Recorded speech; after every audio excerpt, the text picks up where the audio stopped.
Allez, l'heure de s'intéresser à nos retraites, à notre système de retraite. On est dans une semaine décisive avec ce rapport sur l'état du financement du système de retraite qui a été demandé par le Premier ministre, qui va être remis, non pas demain, ça a été décalé, mais jeudi aux partenaires sociaux et au Premier ministre par la Cour des comptes. Bonjour Jean-Hervé Lorenzi. Bonjour. Vous êtes la chaire transition démographique, transition économique. On vous connaît aussi parce que vous êtes président des rencontres économiques. Vous avez réfléchi à cette réforme. Une de vos conclusions, c'est quand même qu'il faut arrêter de parler d'âge légal. Finalement, cet âge de départ, c'est le mauvais signal politique, 62, 64 ans. Alors, trois choses. La première, c'est que je pense que le rapport de la Cour des comptes ne va pas stupéfier les gens. De ce que j'en sais, les chiffres, on peut imaginer, les chiffres vont être très proches des chiffres du corps, donc on va s'apercevoir que c'est un problème très important, mais que ce n'est pas la fin du monde non plus. Premier aspect. Deuxième aspect, l'idée de base sur les retraites, c'est que c'est vrai que si on y met un peu, si chacun y met un peu de lui-même, en 3 mois, on doit arriver à trouver une solution. Alors, c'est une sorte de préalable pour essayer de faire redémarrer l'économie française, donc c'est très important. Mais le problème lui-même n'est pas si... C'est quelque chose qui stoppait tous les syndicats, les partis voulaient l'abrogation de la réforme. On vit avec cette histoire de retraite qui est très exagérée. Et puis, troisième aspect, alors pour traiter le problème des retraites, je pense qu'il faut le traiter dans sa globalité. Donc alors tout ce que je dis au nom de cette chaire et de moi-même, c'est quantifier, modéliser. Donc les chiffres sont pour ça que je regarde de très près les chiffres qui vont sortir de la Cour des comptes ou du corps. Vous avez travaillé dessus. Que les gens aient bien ça en tête. En gros, cette année, on va perdre un peu plus de 6 milliards sur les systèmes de retraite. Et en 2030, qui est le truc, ça va être entre 13, 14, 15. Il y a une petite discussion. Nous, on a pris 13. Mais enfin bon, tout ça n'est pas déterminant. Secteur privé et public. Secteur privé et secteur public. Alors, deuxième sujet, on a monté tout un système avec 7 piliers. Je ne vais pas vous les ennuyer avec les 7. Mais il y en a un, le premier, c'est celui que vous évoquiez. Il faut arrêter avec l'âge légal. Les Français sont obsédés de l'histoire de l'âge légal. Ça commence en 81, avec la retraite à 60 ans. De 60 ans, on a l'impression que ça va être le miracle. Après, on augmente progressivement. Et le vrai sujet, la réalité de la vie des gens au travail, ce sont les annuités. La durée. Si vous démarrez à 15 ans, mettons vous êtes apprenti pâtissier, ou si vous êtes comme vous êtes une très brillante étudiante en économie à Dauphine, vous démarrez à 25 ans. Et on vous applique la même règle qui est 62 ans, c'est idiot. Donc il faut absolument laisser tomber l'âge légal et se concentrer sur les annuités. D'abord parce qu'on va arrêter ce débat sur 62 ans, 64 ans, 63 ans, 62 ans et demi. Alors que, aujourd'hui, dans le secteur privé, l'âge réel de départ en moyenne est un peu plus de 63 ans. Donc, vous voyez, tout ça est absurde et très éloigné de la réalité. Donc il faut absolument mettre les annuités en numéro 1. Donc pour vous, les annuités, il fallait passer de 43 à 44 ans. Alors, évidemment, après, il y a un choc démographique. Il faut être réaliste. Alors, les annuités, ça permet de rendre les choses plus justes, notamment les carrières longues. On réintroduit la pénibilité qui ont été un peu, de manière stupide, supprimées. C'est clair que entre un universitaire comme moi, qui a été très fatigué, mais qui n'a jamais porté sur ses épaules grand-chose, et quelqu'un qui a passé 20 ans de sa vie à trimballer des choses lourdes, c'est clair que la durée de vie, d'ailleurs, en bonne santé, n'est pas du tout la même. Donc tout ça est à traiter à travers les annuités. Mais il faut les augmenter progressivement. Donc, ce qui est prévu, c'est 43 annuités en 2027 et nous disons 44 annuités en 2035. Donc, comme la réforme de 2023, en fait, on augmente progressivement, très progressivement, en fonction. Il n'y a pas besoin d'être un génie de l'économie ni de la démographie pour savoir qu'il va y avoir plus de retraités dans 3 ans ou 4 ans qu'il n'y en a aujourd'hui et qu'il y aura moins d'actifs qu'il n'y en a aujourd'hui. Donc il faut trouver des modalités qui sont justes. Dernier sujet très important, c'est que dans ces histoires de retraite, il y a des victimes, et notamment des femmes, qui ont eu des carrières hachées ou des carrières incomplètes. Là, c'est pareil, on donne des trimestres comme la pénibilité, on compense. Oui, mais ça ne suffit pas. Le très bel exemple, c'est vous avez passé 23 ans de votre vie à travailler parce que vous avez eu des tas de problèmes, parce que vous avez été aux 2/3 du SMIC, parce que vous étiez caissière dans un truc, voilà, et que on ne paye pas les gens, à ce moment-là, on les paye en fonction du temps qu'ils travaillent, et vous vous retrouvez avec 600 € par mois. Personne en France, personne ne peut vivre avec 600 €. Donc nous, on a été, je dois dire, assez malins. C'est une originalité de cette proposition, c'est que on ramène l'âge auquel on peut toucher le minimum vieillesse, qui est de 65 ans aujourd'hui, on le ramène à 60 ans, de manière à ce que, c'est environ 1 000 €. 1 000 €, c'est ce qui permet à quelqu'un seul de vivre.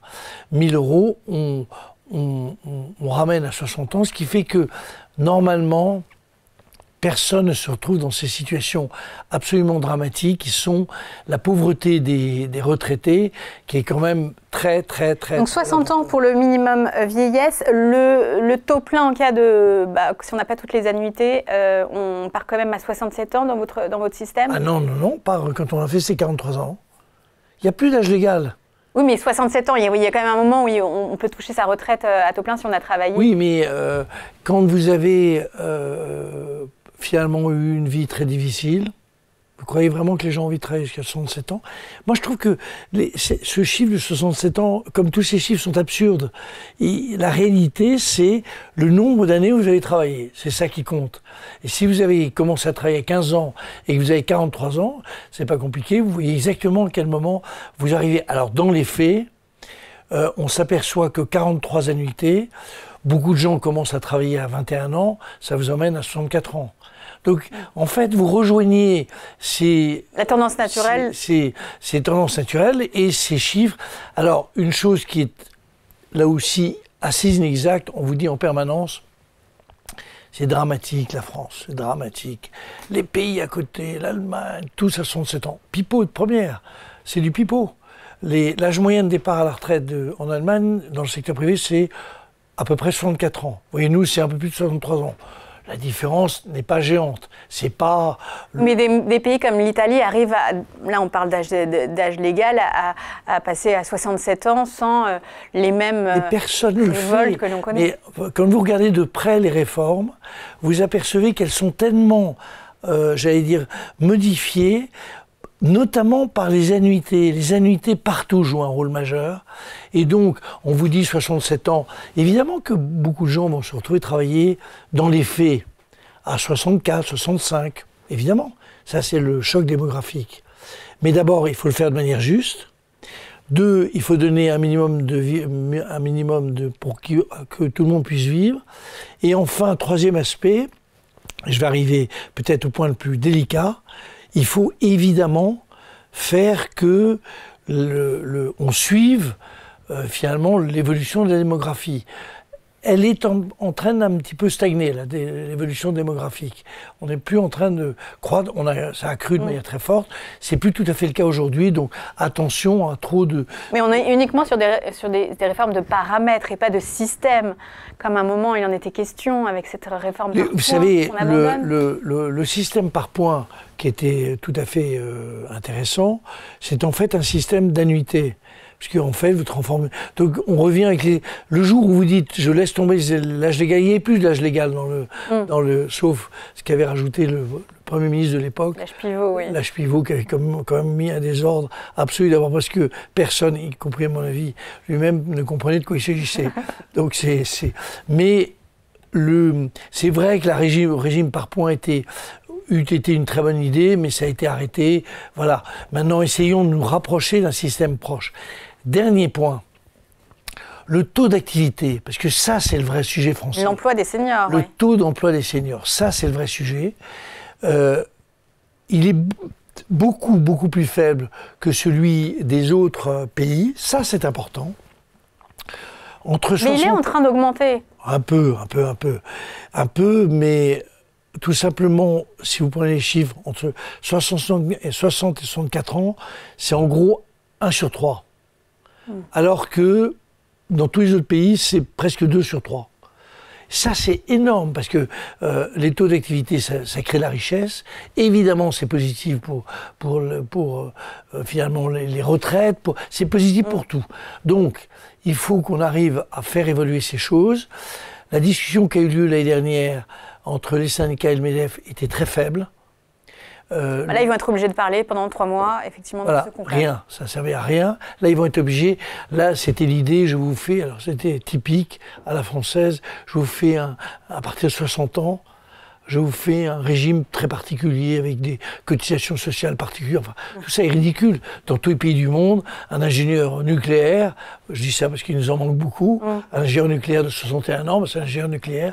C'était comme les autres. On n'a pas besoin de lui faire un statut. Donc il faut pousser. Une autre mesure pour faire des économies, alors vous n'allez pas vous faire des amis, mais c'est d'enlever l'abattement de frais professionnels de 10% pour les retraités aisés, donc au-dessus de 3 000 €. Ça paraît rationnel en fait quand même. L'immense affaire. Est-ce que vous savez quelle est la réalité du pourcentage de cette mesure en moyenne? 1,3%. En gros, pour quelqu'un qui, comme moi, est une retraite qui n'est pas, je ne suis pas milliardaire, mais qui est une retraite qui me permet de vivre très confortablement, on me prend 800 € par an. 800. Franchement. Alors qu'aujourd'hui, le niveau des actifs est plus faible que le niveau des retraités, disons, bien traités, je veux dire, je veux bien me faire des ennemis.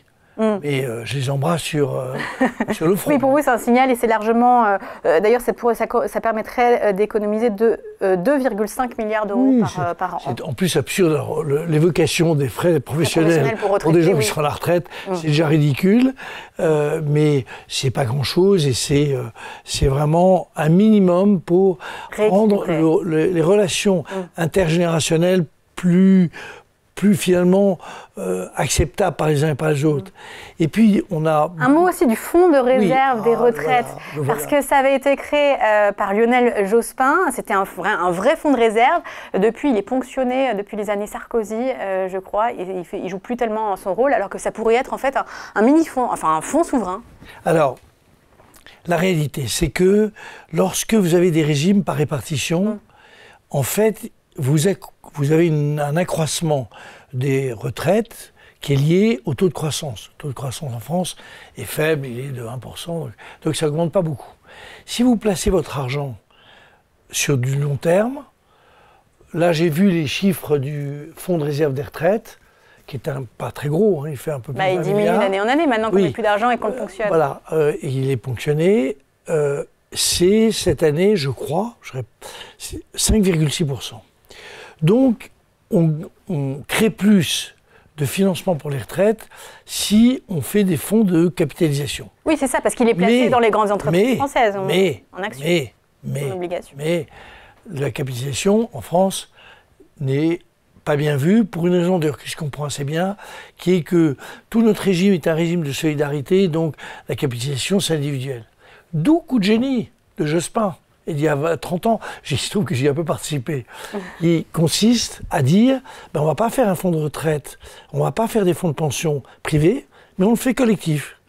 Et ce fonds de collectif, on l'appelle fonds de réserve, en plus on lui donne un nom plus rassurant. Voilà, et alors ça ne donnera pas des résultats très rapidement, parce qu'il faut constituer, on parle de 20 milliards.